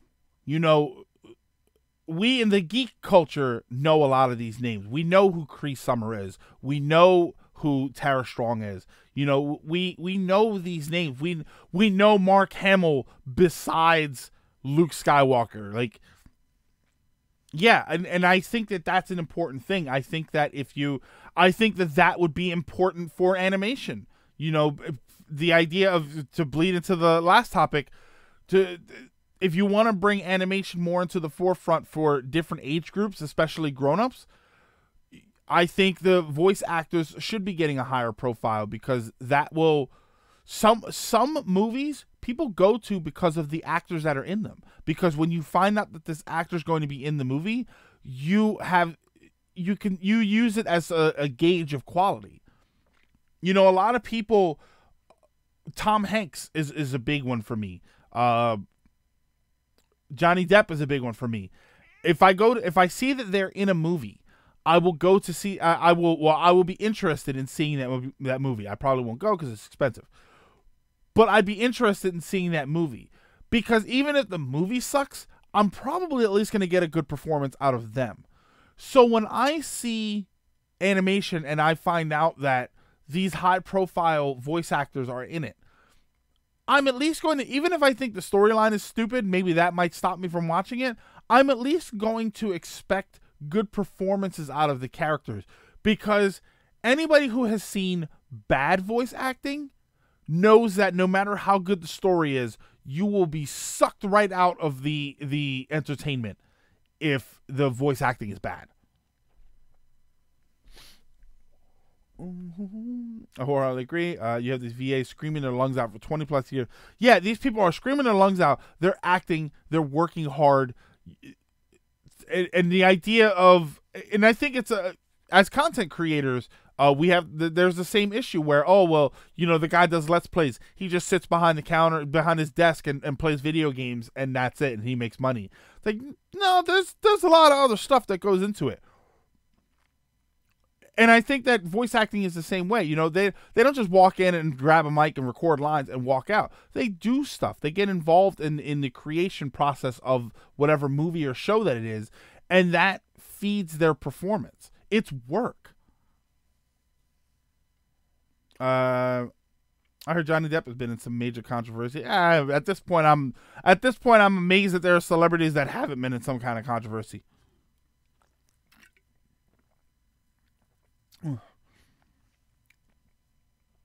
Joe DiMaggio is a voice actor. I always look for interesting. I really can't stand Will Ferrell as an actor, but he's an excellent voice actor. I've noticed as I've gotten older, I do enjoy modern games like before. I don't enjoy modern games like before. I seem to always compare them to retro games. The exception was the new God of War. I was super excited for the new Mega Man, but I didn't really enjoy it. I got the new Spider-Man for my birthday recently, and couldn't help but feel it knocked off Batman Arkham series. But I started investing some time a few days ago, and the game froze and shut down my PS4.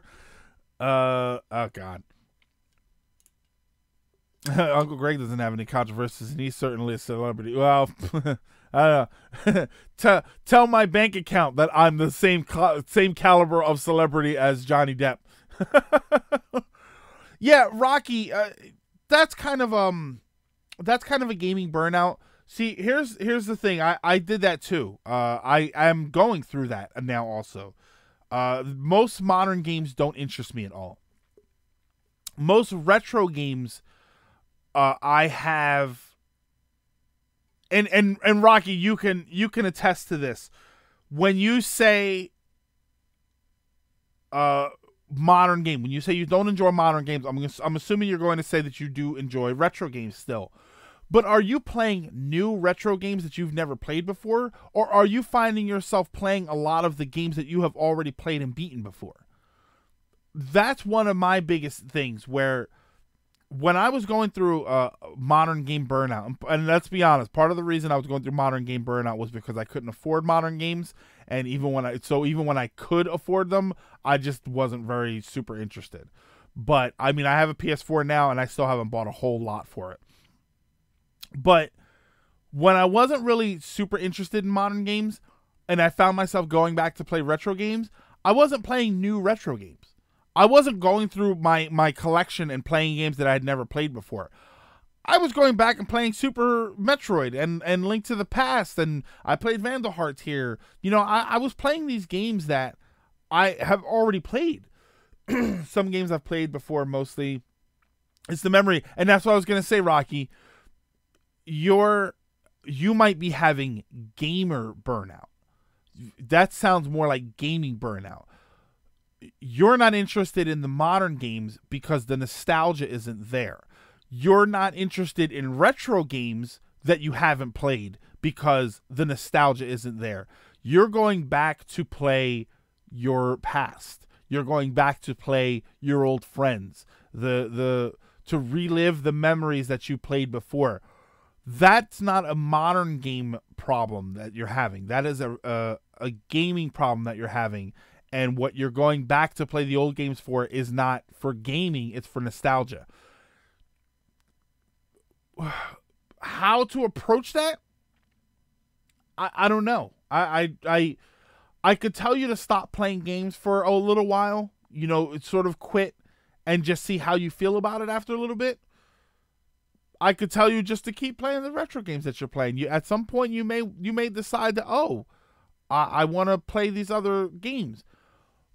I think my recommendation would be to play games similar to the ones that you know. You know, one of the reasons that indie games have become so popular is because the pixel art aesthetic reminds us of the old games that we loved and cherish, but they are new adventures. And that's probably where I would direct you next. I would direct you to play The Messenger. I would definitely direct you to play Celeste. These games have that old aesthetic, so they feel familiar to us. The controls are simple, so that feels familiar to us, but you're getting new adventure. Let's be clear. You saying you have modern game burnout, and when you play retro games, you normally play the games that you've already played. You would play the hell out of a brand new Link to the Past. If Nintendo sat down and said, we know you love Link to the Past, so here's what we're going to do. We're going to take the same exact graphics engine and we're going to give you an entirely new game, you would play the hell out of it. Because it's exactly what you're probably looking for. It is the retro aesthetic.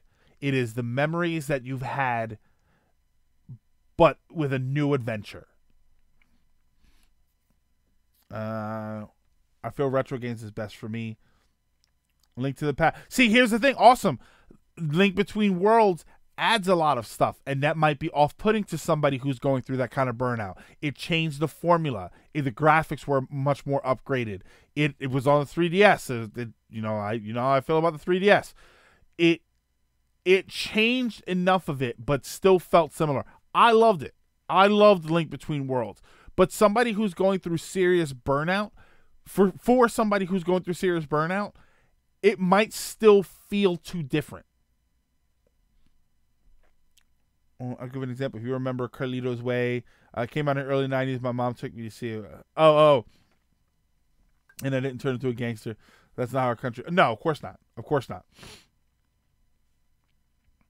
I never played Metro Fusion or Zero Missions over the past years. I finally played them and I love them. That's why you're not going through modern game burnout. You're not going through retro game burnout or anything like that. You're just going through gaming burnout. And what you are playing, you're playing for the nostalgia of it.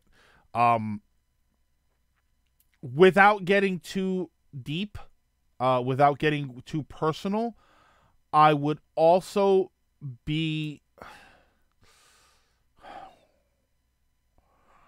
I would tell you to be careful because that, and I don't want to make it sound like there's a giant red flag going on. I don't want to sound the alarm or anything like that.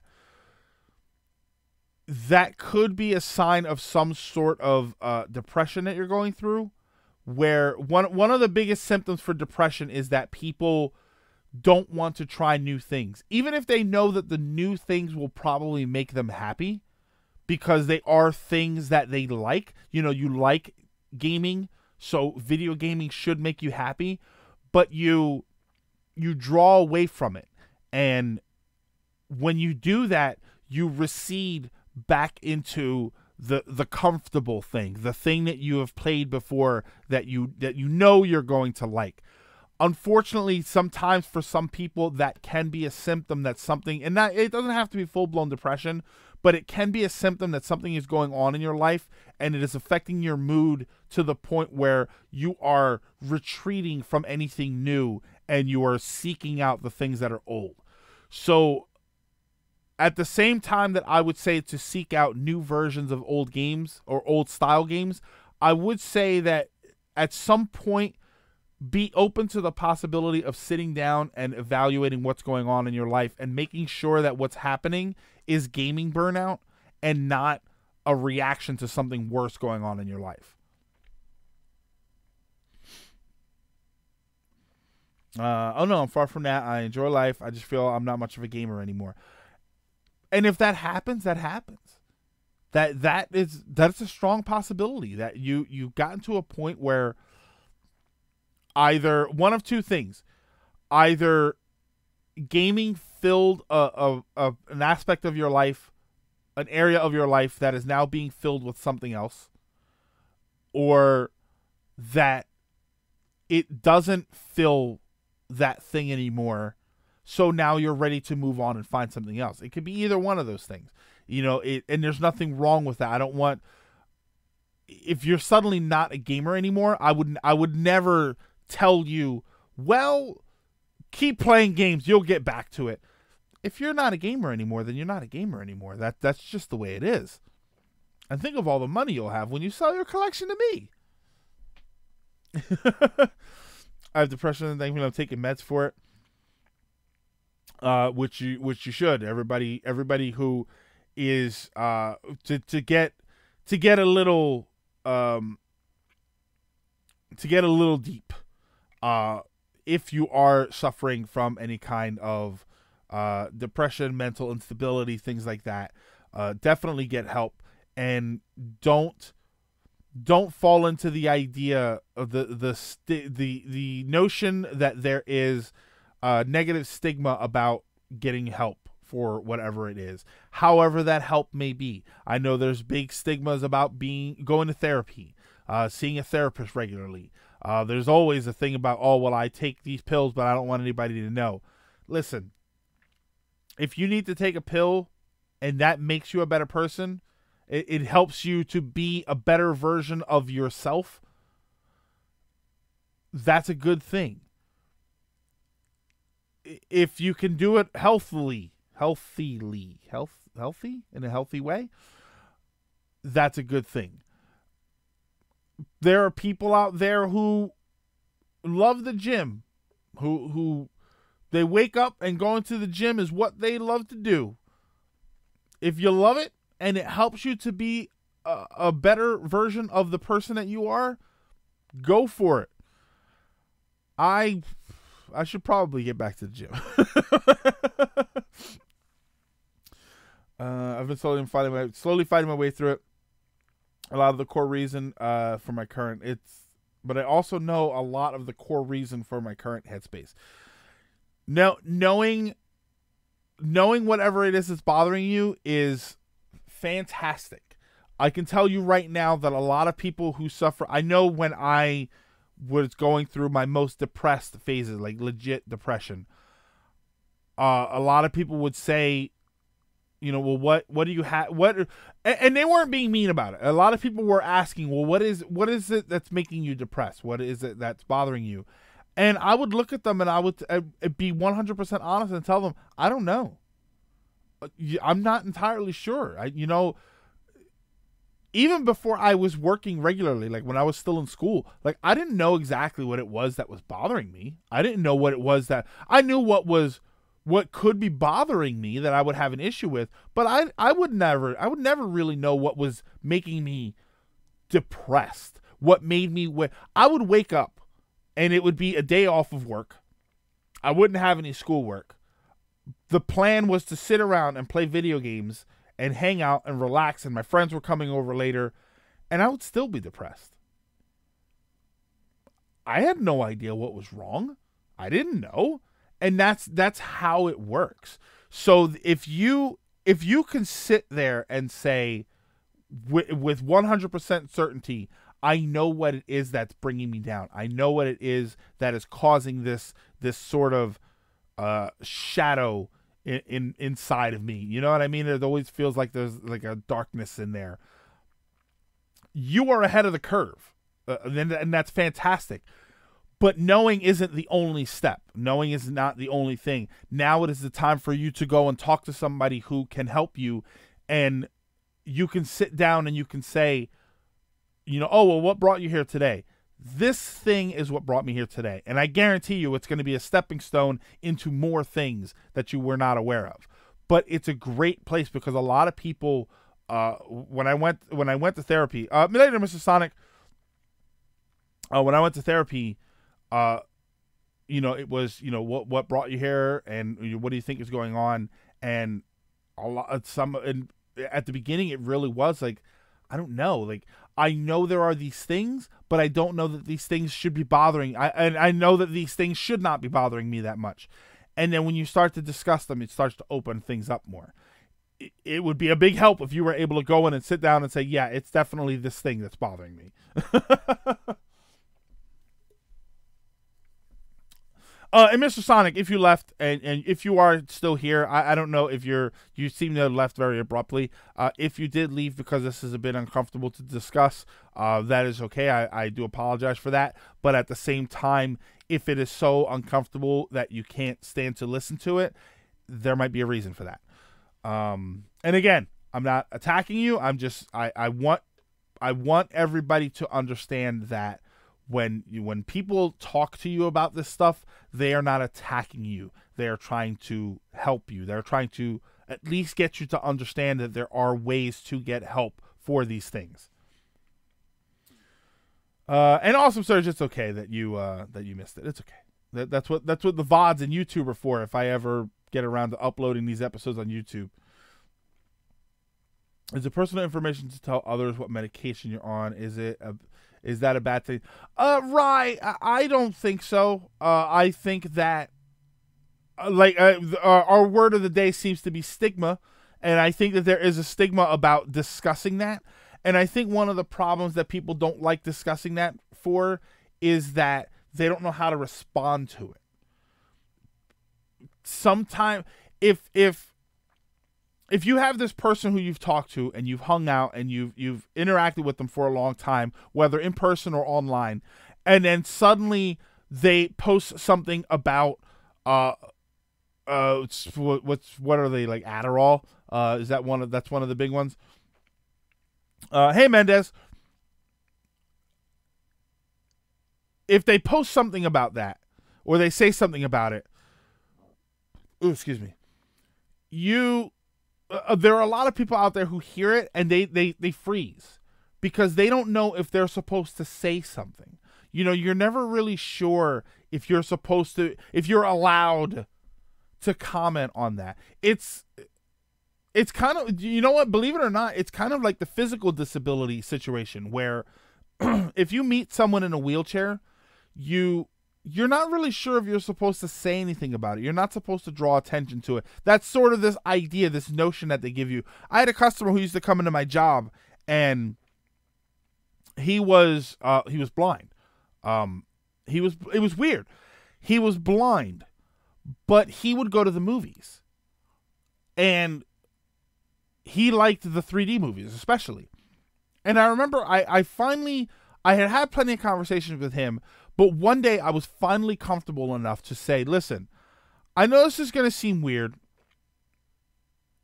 Right. I'll see you, Rocky. I was like, you know, I know this is going to be weird, but I don't really know how to phrase this. And this is me talking to him. It's like, I don't really know how to phrase this. So please forgive me if for being so blunt. How blind are you? Like, my understanding was that there was you can see and then you can't see. And then here's this guy who is blind, but doesn't have a seeing eye dog with him, has the white cane, but doesn't have the seeing eye dog with him, tells me that he goes to the movies, tells me that he watches television and uses his computer. And so I was curious, and I have finally gotten to that point with him where I was comfortable enough to even try to ask.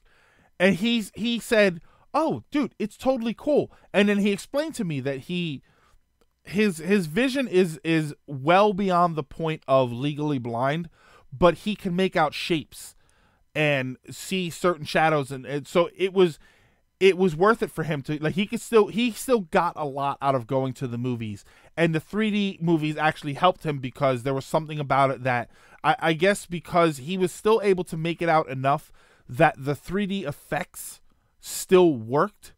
So even though all he could make out were shapes, he could see the depth in the shapes.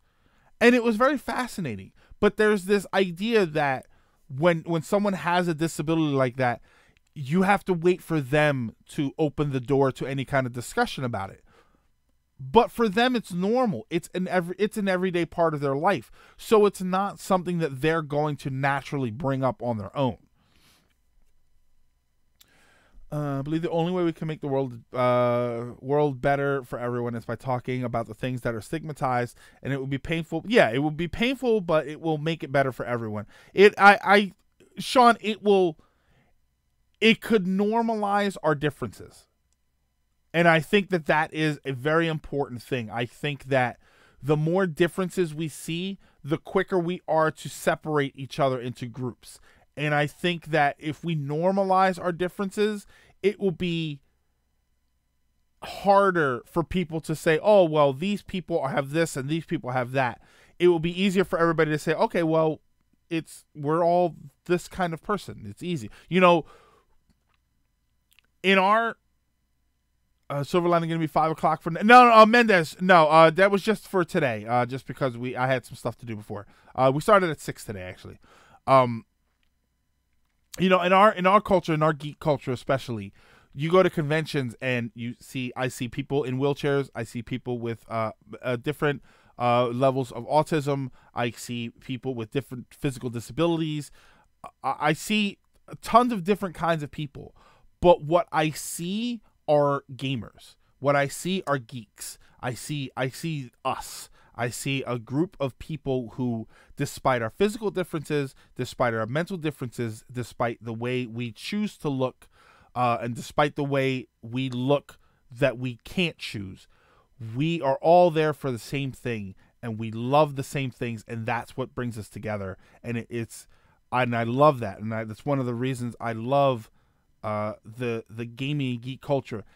Yes, there are some jerks.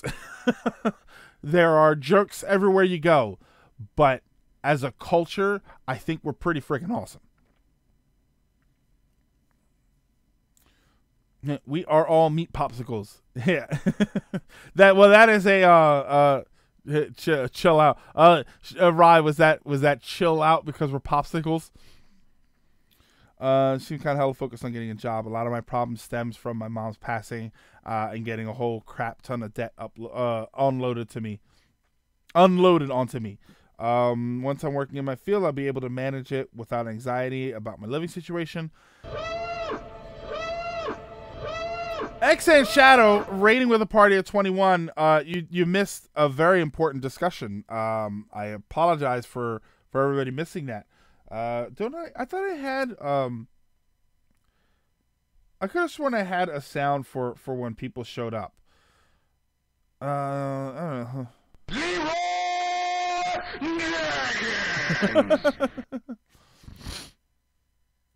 There you go. I'll try and play that when I rate. But welcome everybody. Welcome to what is almost the end of the show. It's in his house. We play New Pork City. Yeah, well, hashtag stigma to you. I don't know. We were just talking about the word stigma, so. But welcome everybody. But that was for anybody that was just here. We had a little bit of a heartfelt discussion about the idea of depression and the idea of the stigma behind not talking about depression and the things that are holding us down or that we feel are holding us down. So if you get a chance, go back and watch the VOD for the last 15 minutes or so. And I think I'm sorry that you missed it, but I think it will actually be a very good thing for you guys to watch. I think it's a good thing for everybody to watch. The stigma. Sally, that's a good name for a movie. I like that. Or a band. Oh, that's a good band name. All right. So I think that's going to do it for today. Oh man, it sucks that about bipolar disorder stigma. M6, it's kind of what we were talking about. We were I'll try not to reiterate it too much, but basically the conversation was that there's this stigma about not discussing the things that are bothering us. And I think, part of it is that we don't want to burden other people with it, but part of it is that people don't want to ask about it because they don't know how to respond to it. Your ideas are intriguing to me, and I wish to subscribe to your newsletter. Who's that? Sean Wolfbeck? Shane? I'm sorry, I'm having trouble reading it. There's this problem with it because your ideas are intriguing thank you for the follow. That it's very small on my window, so I'm having trouble seeing the names. But there's this idea that it's difficult for people to know how to react. The example that we gave was somebody for a long period of time, and then they say something about Adderall. They complain that they can't get it, or Xanax or something, and they complain that they can't get this medication, or they say, oh, what are you doing tomorrow? Oh, I can't. I have a therapy appointment. You suddenly hear about this thing, and a lot of the problem is that people don't know how to react to it. They think that they're supposed to react to it, and then they don't know how to react to it. So that puts everybody in an uncomfortable situation. So in the end, nobody ever wants to talk about it. But talk about it. If you have these problems, if you think somebody has these problems, have a discussion. Don't talk to them about it. You know what I mean? Don't talk at them about it. Talk with them about it. Have these conversations because they are important, and you're probably going to learn more about the person. Thank you for the follow. You're probably going to learn more about the person in that one conversation than all of the other conversations that you ever had with them. You know, for a lot of people who suffer through these issues, whether there are physical disabilities or mental issues that are going on. And I apologize if I'm saying any of this in a way that is taken as crass. I don't mean it that way. But for a lot of people who are going through this, it is a natural part of their lives, so it doesn't feel like something that needs to be brought up in a discussion. But there might be things that need to be discussed. So, you know, have a conversation with them. Learn from it. You know, understand maybe when you do hear about these things and you learn from them, your world gets a little bit bigger and you have more sympathy for what is going on out there in the world. We get wrapped up, especially with our geeky hobbies. We get wrapped up in these little worlds that we create for ourselves, and that's a great way to escape, but it's not a fantastic way to live. And I would definitely be more interested in finding out that you guys are living as opposed to just existing, because I don't know, you're just a plant if that's what you're doing. You know what I mean? I don't know. That's just kind of how I feel about it. It's not worth just being alive. You have to kind of live. But yeah, I apologize again. So unfortunately, you guys rated at the worst time, so we are gonna go. We do have to wrap it up. I do want to thank you guys so much for hanging out. That last conversation especially is one of the reasons I love doing this show, because I do get to interact with you guys, and we do get to have these important conversations. Yes, we talk about some silly stuff, but we do also talk about things that probably need to be talked about, and that's an important thing, and that's what I want to encourage you guys to do that, and having you guys here encourages me to do the same. Before we go, if you check down the links, if you were watching this on YouTube, if I have actually gotten around to uploading this to YouTube, check the links down below to follow me on Twitter and here on YouTube, and over on Twitch, of course, which is where we do the show. If you are watching this right now, or you're watching a VOD, also check the links down below to follow me over on YouTube and Twitter, and follow me here on Twitch also.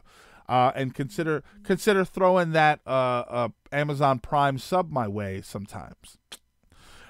Thank you guys so much. Have a great night. Have a great weekend. Enjoy Smash Brothers or whatever you're playing. I hear that fancy cowboy game is doing really well. I think it's called Mad Dog McCree. But you guys have a good one, and I will see you guys next week.